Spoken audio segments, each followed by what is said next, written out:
In the Peel region is a growing concern as shelters prepare themselves for their busiest time of the year. First Local's Joanna Lazzara reports. I've been here because my landlord tried mentally, physically, and tried sexually abusing me and my daughter. Bridget Long and her daughter are just one of the more than 1,400 families who have had to deal with not having a place to call home.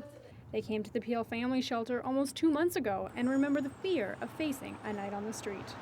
It was awful. It was a nightmare.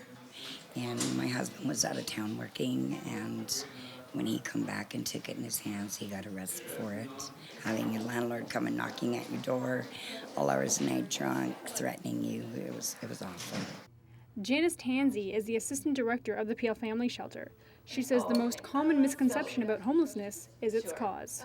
Homelessness can be anybody at any time.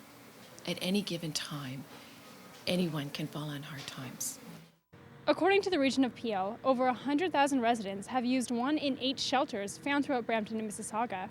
And with the recent closure of this shelter, the strain is already being felt on other shelters. We've had our challenges since the shelter has been closed.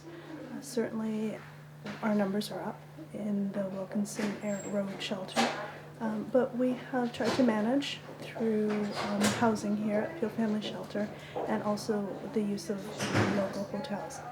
3 of the 8 shelters are owned by the region of Peel and run by the Salvation Army. The Peel Family Shelter allows people with children under 18 to have a place to stay while working one-on-one with counselors to learn basic skills that will help them find permanent residence.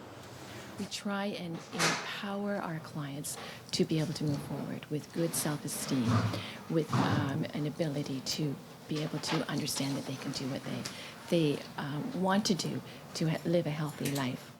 It's an experience that Bridget will never forget. With the help of the shelter and her counselors, she will be moving into her own home next month. It's just great. They made me feel safe again. In Mississauga, Joanna Lazzara, First Local. And now